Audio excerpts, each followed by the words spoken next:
Olá pessoal, boa noite, é paz, como vocês estão? Sejam bem-vindos ao Sunday Night. Por algumas semanas a gente vai voltar a se encontrar aqui apenas pelo YouTube aos domingos, então quero convidar vocês a aproveitar esse tempo.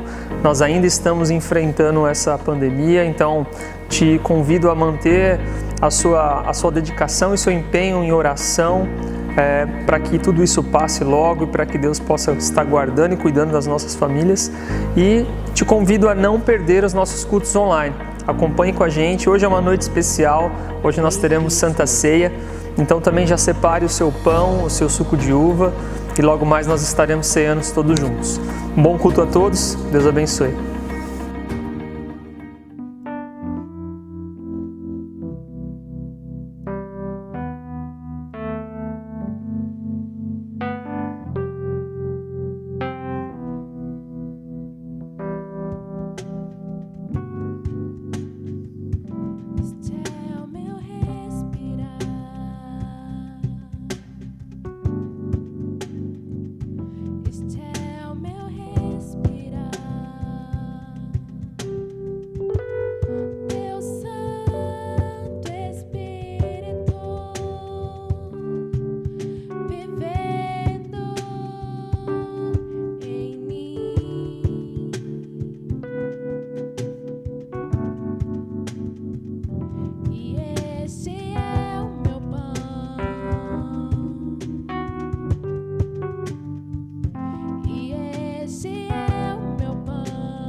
Boa noite, pessoal. Agora chegou o nosso momento de gratidão.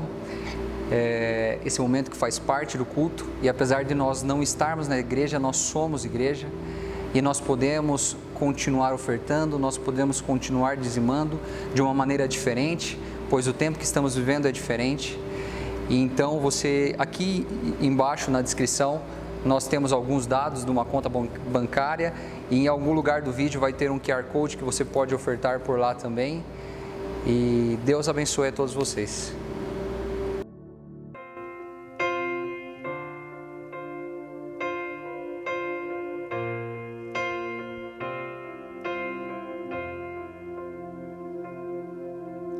Pela fé posso clamar, pela fé posso enxergar, pela fé posso tocar, pela fé, não há muralhas que ficarão de pé diante de mim. Estou firmado em Cristo para sempre, tenho a luz em mim. Não há muralhas que ficarão de pé diante de mim. Estou firmado em Cristo para sempre, tenho a luz em mim. Não há muralhas que ficarão de pé diante de mim. Estou firmado em Cristo para sempre, tenho a luz em mim. Pela fé.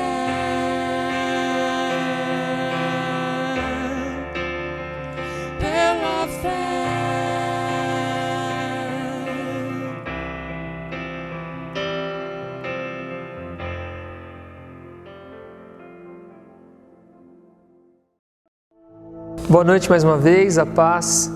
Agora nós vamos para um momento muito especial dessa noite. Infelizmente a gente não pôde estar presencialmente, nós já estávamos nos encontrando, nos reunindo aqui na nossa casa, mas nós temos certeza que tudo que temos feito tem sido na direção de Deus, então nós não vamos deixar de ceiar nem estar em comunhão por isso. Então, nós vamos agora, eu queria orar com você. Não sei se você já pegou o seu pão, se você já pegou o seu suco de uva.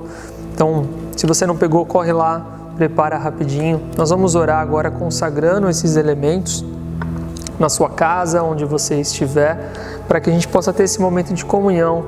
E mais importante do que tudo isso, é ter um tempo para nós lembrarmos e afirmarmos essas verdades em nosso coração, e que a nossa fé sempre cresça, independente dessas dificuldades que nós estamos vivendo. Amém? Vamos orar. Pai, nós queremos agora orar consagrando esses elementos, Pai, aqui e nas casas, que o Senhor possa, Deus, fazer com que esse momento seja, Deus, tão especial quanto sempre Ele é, Pai. Não pelos elementos em si, mas pelo seu significado, Deus. Pelo que o Senhor Jesus significa para nós, Pai. O que o Senhor fez naquela cruz, o que o Senhor escreveu na história da humanidade, foi algo que dividiu a história, Pai. Não há como negar que hoje a humanidade conhece a Cristo, seja pelos livros de história, como antes de Cristo e depois de Cristo, seja pela palavra de Deus. O Senhor veio para mudar a história e nós queremos hoje lembrar o seu sacrifício, lembrar tudo que o Senhor fez naquela cruz e celebrarmos e nos alegrarmos em comunhão pelo que o Senhor trouxe para nós como uma nova aliança, uma nova oportunidade, uma nova esperança, Pai. Em nome de Jesus nós oramos e consagramos esses elementos agora. Amém. Amém. Então, não sei se você teve a oportunidade de pegar aqui com a gente no Praise Him esse cálice, esse pão que nós compramos para o kit comunhão. Mas se você não pegou, você com certeza tem na sua casa pão e suco e nós podemos fazer isso agora juntos. Então, eu quero ler hoje com vocês rapidamente o texto de 1 Coríntios, apenas o versículo 26. 1 Coríntios 11, 26, ele diz assim: porque sempre que comerem deste pão e beberem deste cálice, vocês anunciam a morte do Senhor até que Ele venha. E esse texto, ele é muito bonito, porque ao mesmo tempo que ele diz que esse nosso momento de ceia e de comunhão, do mesmo jeito que ele fala que a gente está anunciando a morte de Jesus, ele em seguida já diz que ele está vivo indiretamente, porque ele fala até que Ele venha. Então, você mostra para todos que Jesus morreu, mas você também evidencia que nós estamos fazendo isso porque nós estamos esperando a volta dele, porque ele está vivo. Então, com base nesse texto, eu quero te convidar agora a pegar o seu pão na sua casa, e nós queremos fazer isso com toda a reverência e principalmente lembrando o que Jesus fez por nós. Pai, nós te agradecemos, Deus, pelo que o Senhor fez por nós naquela cruz, que esse pão agora que nós vamos participar, Deus, traga a nossa memória e fortaleça em nosso coração tudo que nós temos como confiança, como certeza em nós, de que o Senhor sofreu, padeceu, mas está vivo, Pai. Podem ceiar.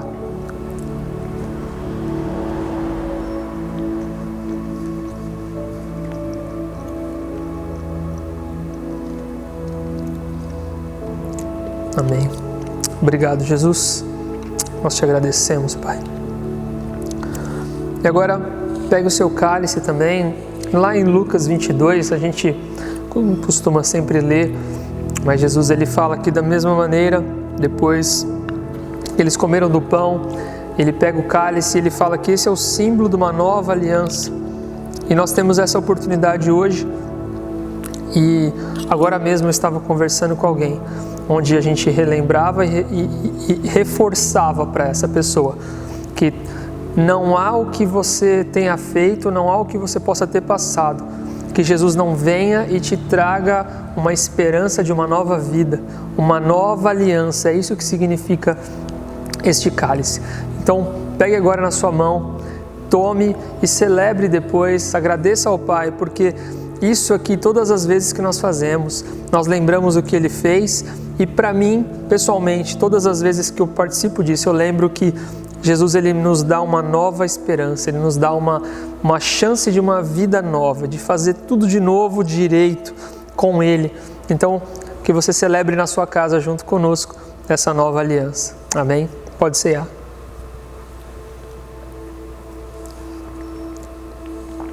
Amém. Obrigado, Jesus. Nós te agradecemos, Pai. Muito obrigado por esse pão, esse cálice e por tudo que significa isso, Pai. Nós te alegramos com isso, nós celebramos não apenas o que o Senhor fez na cruz, mas nós celebramos além disso, acima disso, a sua vida, Pai, a sua vitória sobre a morte. Muito obrigado, Pai. Nós te agradecemos. Amém e amém. Deus abençoe.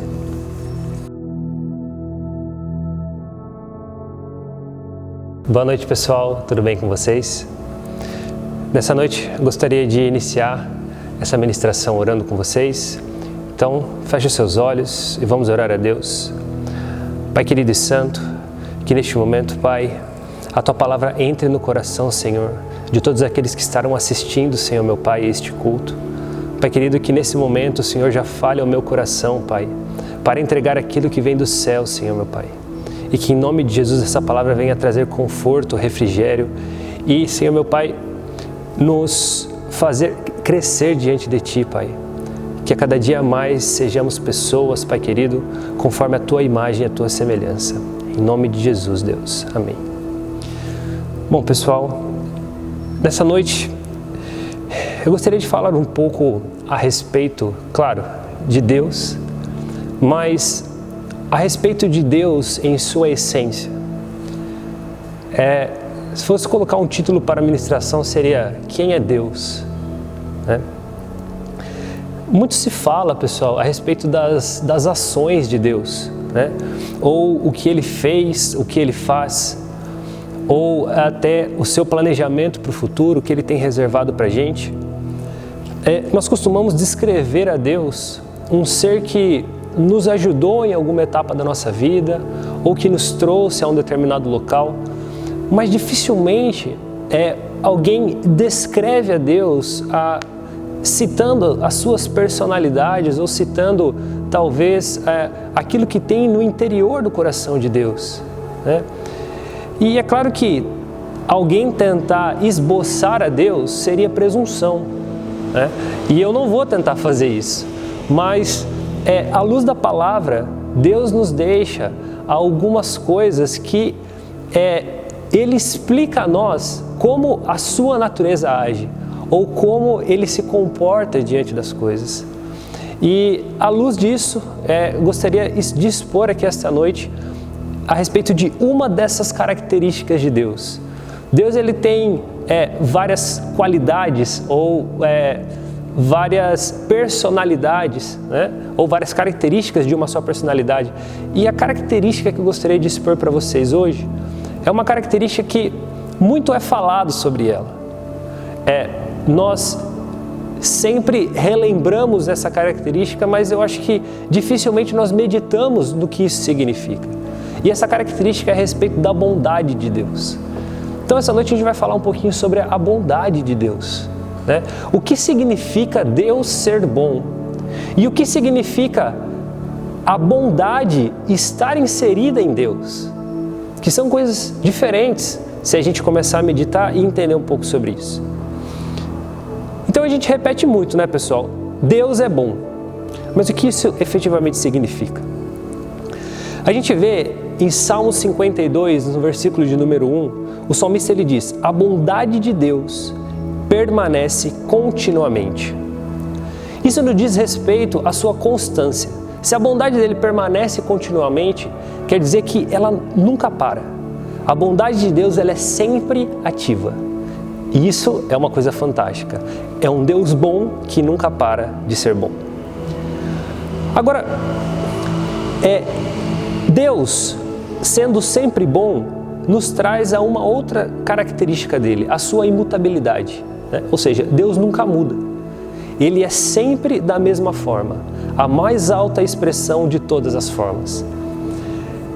Agora, imagina se eu e você não fôssemos afetados pelas adversidades da vida, como Deus não é. Imagina se, independente do que estivesse acontecendo, nós permanecêssemos sempre da mesma forma, de uma maneira constante, firme e também imutável como Deus.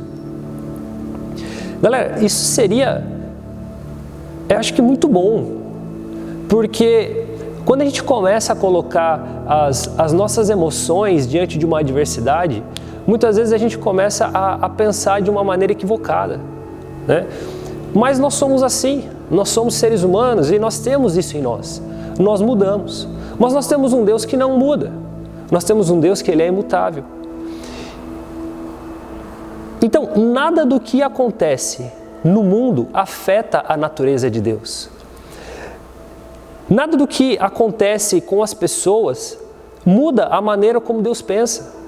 Não muda a maneira como Ele pensa, não muda a maneira como Ele age. Ele não muda a maneira como Ele olha as pessoas. Ele é infinitamente maior do que tudo que acontece aqui nesse mundo, pessoal. Deus, Ele é imutável.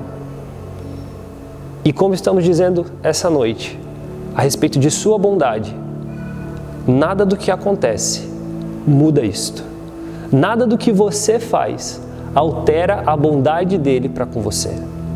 Nada que você fez, o que você pensa, altera a maneira deste sentimento que ele tem perante você. Ele sempre vai ser bom contigo. A palavra de Deus diz, na primeira epístola de João, no capítulo 1, que Deus, Ele é luz, e não há nele trevas nenhuma. O que isso significa?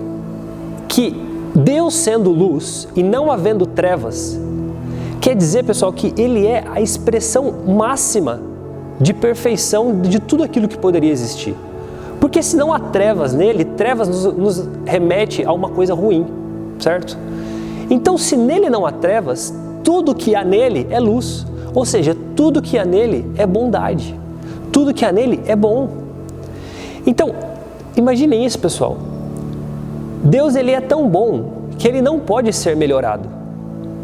Não há o que Ele faça para melhorar a sua atual situação, pois Ele já é a expressão máxima de bondade. Mas da mesma forma, não há nada que nós consigamos subtrair de Deus para que Ele seja menos bom do que Ele é hoje. Porque a sua imutabilidade também está ali sendo exercida. Ele é bom, a expressão mais alta de bondade. E Ele nunca vai deixar de ser a expressão mais alta de bondade. Então, Ele nunca vai conseguir exercer menos bondade para com você do que Ele exerce hoje, ou do que Ele já exerceu no passado. Então, se hoje você fala assim, cara, eu acho que Deus me esqueceu, ou eu acho que Deus ele tá me colocando numa situação que eu acho que Ele mudou o pensamento que Ele tinha sobre mim. Galera, não mudou. Deus, Ele continua sendo bom e a mais alta expressão de bondade. Não importa aquilo que você faça, Ele continua sendo bom. Isso implica no quê, pessoal? Porque a bondade, ela não está em Deus como um sentimento ou simplesmente uma personalidade. Mas Deus é a própria bondade, assim como Ele é o próprio amor. Então, quando eu e você praticamos um ato de bondade, só é possível porque este ato de bondade veio de Deus. Então, quando praticamos bondade, estamos praticando atitudes divinas, porque Deus, Ele é a expressão de bondade. Ele é a expressão máxima de bondade, Ele é a própria bondade. Então, entre tudo que Ele criou, Ele decidiu ser bom, em especial com a humanidade. Ele decidiu fazer a humanidade conforme a sua imagem e a sua semelhança. Então, pessoal, Ele, fazendo a humanidade dessa forma, de uma forma especial, Ele não é apático em relação ao que acontece nesse mundo. O que significa isso? O salmista nos diz o seguinte, Salmo 119: Tu és bom e fazes o bem. Ou seja, Ele é bom e, além de ser bom, Ele faz o bem. Isso quer dizer o quê, pessoal? Fazer o bem está ligado com atitude, com ação. Então, Deus, Ele não só é bom, mas Ele tem atitudes boas. Ele não para de fazer o bem. Então, além dele ser bom, Ele é ativo e desde sempre Ele foi ativo. E nunca vai parar de ser ativo. Porque isso, novamente, tem a ver com a sua imutabilidade. Parece algo um pouco redundante de falar, né? Ou talvez, mediante aquilo que a gente já viu até agora, intrínseco nas falas, que Deus ele continua fazendo coisas boas e que Ele continua sendo bom. Mas pense só, às vezes nós não temos atitudes que comprovam que nós sabemos disso. Ou seja, às vezes nós temos sentimentos, às vezes nós temos atitudes, pensamos coisas, porque esquecemos deste lado de Deus, deste lado bom do Senhor, que Ele, além de ser bom, faz coisas boas. Além de ser um Deus bom, Ele nos ajuda praticando atos de bondade para conosco. Ele não parou de fazer o bem. Ele não só te criou, que já foi um ato de bondade, mas durante o seu crescimento, Ele continua depositando bondade em sua vida, cuidando de você diariamente. Então, por que muitas vezes nós temos pensamentos contrários a isso, que nos falam que Deus nos esqueceu ou que Deus parou de ser bom. Isso não é verdade, porque Deus, Ele continua sendo bom. Ele continua cuidando de você. Queridos, aquele Deus que é o Senhor da sua vida e que sempre vai querer ser o Senhor da sua vida, Ele é bom eternamente, cara. E Ele nunca vai deixar de ser bom. Vemos a bondade de Deus também na criação. Em Gênesis 1, Ele fala o seguinte: depois que Ele cria todas as coisas, e viu Deus tudo quanto tinha feito, e eis que era muito bom. Tudo que Ele desenhou, pessoal, tudo que Ele planejou é bom. O mundo, as plantas, as frutas, os animais, a humanidade, tudo foi feito com bondade e com amor.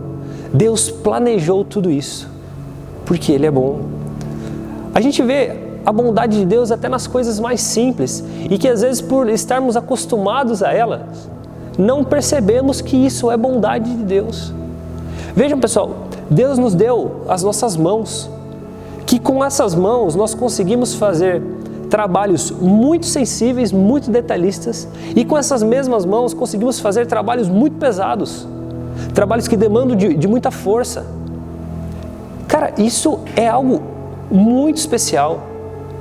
Deus, Ele nos deu os nossos cílios, as nossas sobrancelhas para proteger os nossos olhos.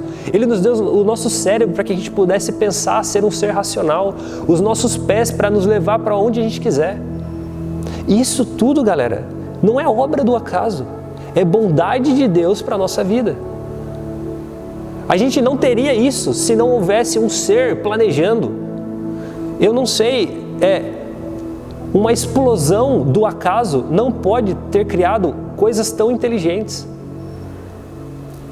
Então Deus, Ele é o responsável por tudo que se vê, por toda a criação e por tudo aquilo que é bom. E não somente a nós, pessoal, mas toda a terra ela é beneficiada da bondade de Deus. Em Salmos 33 ele diz que a terra está cheia da bondade do Senhor. Cara, a gente vê a bondade de Deus nos animais, Ele cuidando dos animais, Ele cuidando das flores, Ele cuidando das plantas. Cara, quem que cuida da floresta amazônica? Quem que cuida das vegetações que estão por aí? Ah, é a chuva. Sim, quem manda a chuva? Cara, Deus cuida de tudo. Ele tem o ecossistema em suas mãos, porque Ele é bom. Mas agora, pessoal, diante de tantas bondades físicas que nós podemos ter acesso, tantas bondades palpáveis e tangíveis, há uma bondade em especial que ela deve ser levada em conta. Há uma bondade especial sem a qual a gente não conseguiria existir. A gente vê a bondade de Deus, eu acho que no seu mais alto nível, sendo exercida na vida do pecador. Quando o homem caiu, ele seria totalmente justo em simplesmente não dar nenhuma chance para ele mais. Não dar nenhuma chance para nós. Simplesmente colocar à parte a humanidade e jogá-la ao abismo. Mas a sua expressão de bondade foi tão grande para com a humanidade que Ele criou um regime de natureza mista, aonde a sua justiça e a sua misericórdia são encontradas. Nesse regime, Ele continua sendo um Deus justo e continua sendo um Deus misericordioso, porque Ele criou uma estratégia para que eu e você conseguíssemos ser justificados e ter acesso a Ele. Eu acho que essa, pessoal, é a expressão máxima de bondade que Deus revelou para a humanidade, que Deus deixou disponível para a humanidade. Cara, a gente seria totalmente justo da parte de Deus se nós fôssemos simplesmente jogados no abismo. Porque nós caímos, nós pecamos, nós transgredimos as leis de um Deus bom. Talvez se transgredíssemos as leis de um Deus ruim, nós teríamos com o que nos justificar. Ah não, mas é um Deus ruim, é um Deus que faz coisas ruins, então eu vou ir contra essas leis. Mas não, galera, nós transgredimos as leis de um Deus bom. E o pior, as leis que transgredimos são boas. Quando nós fazemos aquilo que vai contra a lei de Deus, não é só porque a lei é de Deus, mas porque é a atitude mais correta a se fazer. A melhor atitude que você pode ter na sua vida é aquela qual descrita na palavra de Deus. O manual de instrução que Deus nos deixou é o melhor manual de conduta que uma pessoa pode seguir. Então, quando transgredimos esse manual, nós estamos fazendo mal a nós mesmos. E não somente transgredindo esta lei, por assim dizer.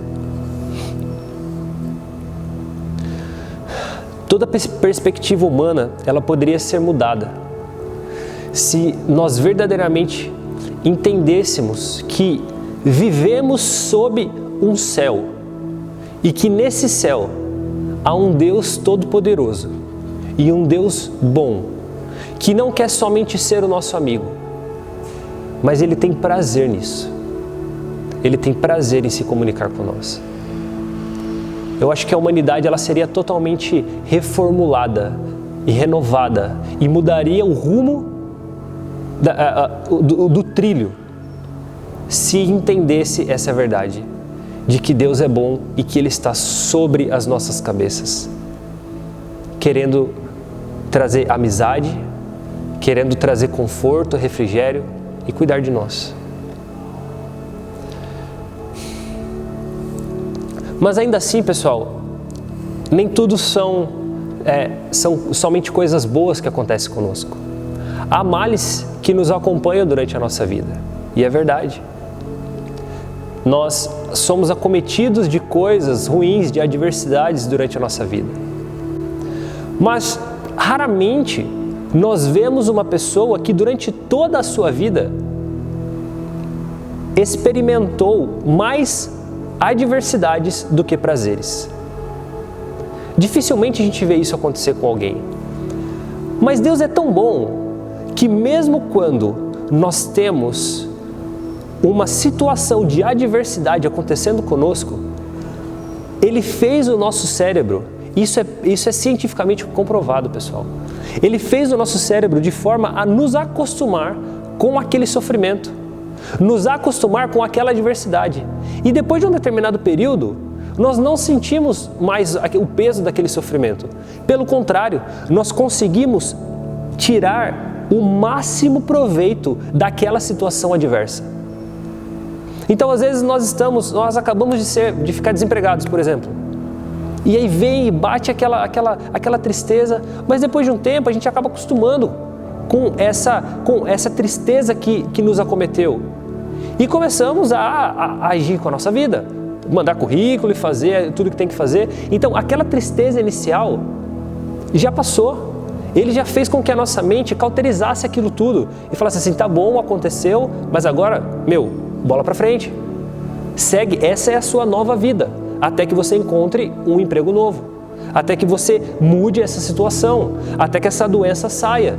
E se essa doença não sair, essa vai ser a sua vida. Então aprenda a viver com ela. Aprenda a viver a sua vida com essa nova perspectiva. Deus fez a nossa mente dessa forma, galera, para que a gente conseguisse sobreviver, e não somente sobreviver, mas encontrar contentamento, até mesmo diante das adversidades. Agora você pode perguntar, por que Deus deixa que esses males aconteçam? Por que Ele deixa que tanta maldade aconteça no mundo? Queridos, Deus nos deu a terra para viver sobre ela e para dominar sobre a terra, sobre as aves do céu, sobre os bichos. Isso implica então que aquilo que nós decidimos fazer com a nossa vida afeta diretamente nós e quem estão e as pessoas que estão ao nosso redor, tanto para o bem quanto para o mal.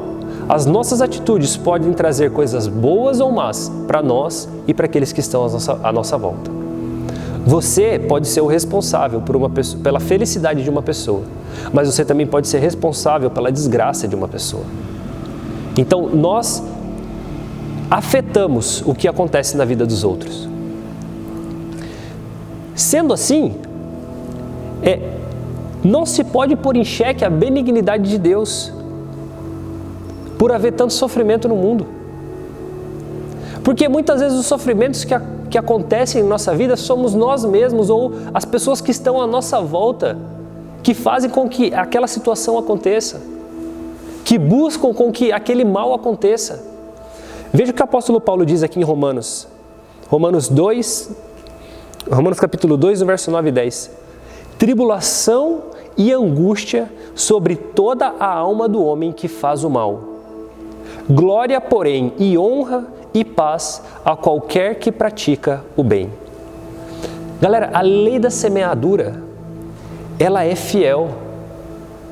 A palavra de Deus diz, tribulação e angústia sobre toda a alma do homem que faz mal. Ou seja, se você planta ira, se você planta maldade, você vai colher ira e maldade. Agora, glória e honra e paz a qualquer que pratica o bem. Se você planta bondade, você vai colher bondade. A lei da semeadura é uma realidade. Mas isso não quer dizer que se você só fizer o bem, você vai colher só o bem. Porque às vezes nós plantamos alguma coisa e nascem ervas daninhas junto. Porque o inimigo planta, porque pessoas ao nosso redor plantam. Então o que nós fomos chamados é para viver com um contentamento, mirando o nosso alvo lá na frente. Qual é o nosso alvo? O nosso alvo é reinarmos com Cristo. Então nós temos, pessoal, este compromisso de fazer o bem, este compromisso de seguir os passos do nosso Senhor.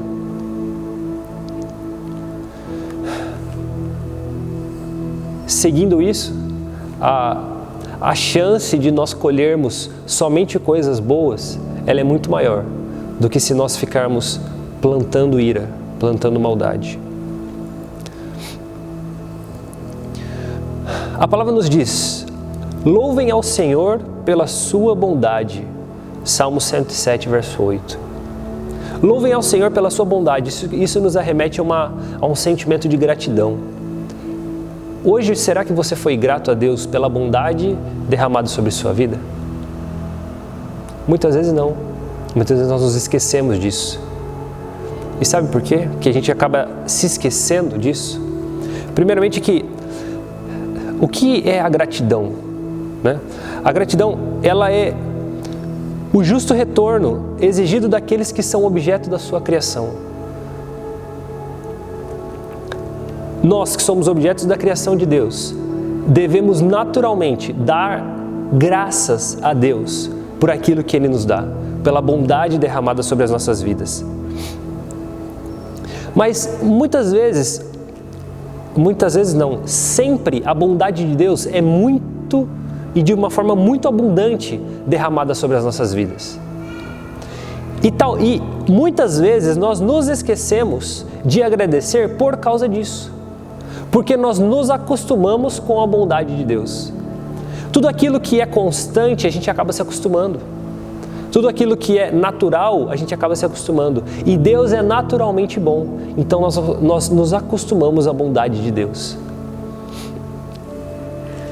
E aí nós acabamos apreciando essa bondade de uma maneira muito superficial. Agradecendo, nossa, Deus é bom. Mas o quanto você medita nisso? O quanto você, será que realmente contempla toda a bondade que Deus derramou sobre a sua vida? A gente conta tanto com essa bondade no nosso dia a dia que a gente acaba esquecendo. E a gente não tem essa bondade porque a gente busca, ou porque a gente merece essa bondade, mas é porque Deus, Ele escolheu ser bom, Ele é continuamente bom. Independente daquilo que a gente faça. E Ele é bom dessa forma, pessoal, para que nós não nos preocupemos com aquilo que devemos vestir ou comer, mas que o nosso foco fique alinhado às coisas do céu, como diz a palavra de Deus. porque as demais coisas Ele acrescenta a nós. A sua bondade é constante para tornar a nossa vida sem estas preocupações adversas, para que a gente consiga se focar em Jesus, se focar nas coisas do céu. E fica tão natural, galera, quando a gente entende isso. Fica tão natural quando nós conseguimos ter fé suficiente de que Deus cuida de tudo e que nós temos que nos preocupar somente naquilo que é divino. Mas também é uma coisa, a gente tem que entender o que é divino e o que não é. Porque se preocupar só com aquilo que é divino não quer dizer esquecer a sua família e ficar enfurnado no seu quarto lendo a palavra de Deus. Porque o principal ministério que Deus te deu foi a sua família. Então, se preocupar com aquilo que é divino é se preocupar sim com a sua família, se preocupar sim com a sociedade, se preocupar sim em ser um bom esposo, um bom marido, um bom amigo. Mas isso são somente meios para chegar a um fim supremo, que é a apresentação de Cristo. Porque essa bondade, ela é desprezada quando ela não é utilizada para levar homens a Cristo. Nós acabamos desprezando a bondade de Deus quando a gente faz isso. Porque ao contrário de usarmos dessa bondade para levar pessoas ao conhecimento de Cristo, ao contrário disso, nós fazemos o quê? Nos acostumamos com isso e cauterizamos a nossa mente de forma a falar assim, porque Deus é sempre bom, eu posso continuar pecando, porque Ele sempre vai ser bom. Isso é desprezo pela bondade de Deus. Isso é desprezo, isso é desonra à bondade de Deus. A bondade de Deus, pessoal, ela deveria ser o nosso combustível. O profeta Naum fala o seguinte, Ele é bom, uma fortaleza no dia da angústia. Veja só, no dia da angústia, Ele é bom. Ou seja, não é porque Deus é bom que você não vai ter angústia. Você vai ter angústia, mas no dia da sua angústia Ele é bom. Ele vai te dar o consolo, Ele vai te dar estratégia, Ele vai te dar paz, porque Ele é bom. Agora, acreditar nessa bondade, pessoal, é saber que a gente tem livre acesso a Deus, saber que a gente tem livre acesso ao Pai. Deus, Ele não leva em consideração o seu passado. Ele não leva em consideração as suas atitudes anteriores. Jesus Cristo, quando estava na terra, ele disse o seguinte, quem vê o Pai, ou melhor, quem me vê, vê o Pai. Ou seja, Jesus na terra é Deus na terra. Então as atitudes que Jesus tem perante os pecadores é a atitude que Deus vai ter conosco, ou que Deus tem hoje conosco. Então, veja só, Jesus ele transformou a vida de Mateus, um cobrador de impostos. Jesus transformou a vida de Pedro, um cara impulsivo, um cara meio irado. Deus transformou a vida de Paulo, um religioso implacável, matava pessoas que seguiam a seita de Jesus Cristo. Ele transformou a vida dessas pessoas porque Ele não levou em consideração o seu passado. E assim é Deus para conosco, pessoal. Assim, Ele olha para nós com a sua infinita bondade e Ele não fica olhando os nossos erros passados, mas o desejo dEle é de mostrar a nós os nossos acertos futuros. Mas isso depende dos nossos passos em direção a Ele. Porque da mesma maneira que Jesus tratou friamente os hipócritas e as pessoas de coração insincero, Deus ele tratará da mesma forma se você for uma pessoa hipócrita ou tiver um coração insincero. Mas para aquele que é misericordioso, para aquele que é bondoso, para aquele que tem um coração quebrantado, um coração sincero, Deus ele derrama do seu amor. Deus ele derrama atenção. Deus ele derrama da sua graça. Porque a palavra de Deus diz em 1 Pedro 5,5 que Deus ele resiste aos soberbos, mas Ele dá graça aos humildes. Ele dá graça se você chegar em humildade diante dele, reconhecendo os seus pecados, reconhecendo a sua fragilidade, porque Ele é bom e Ele sempre vai ser bom. Queridos, assim como Deus é bom, Ele nos chama para ser bom.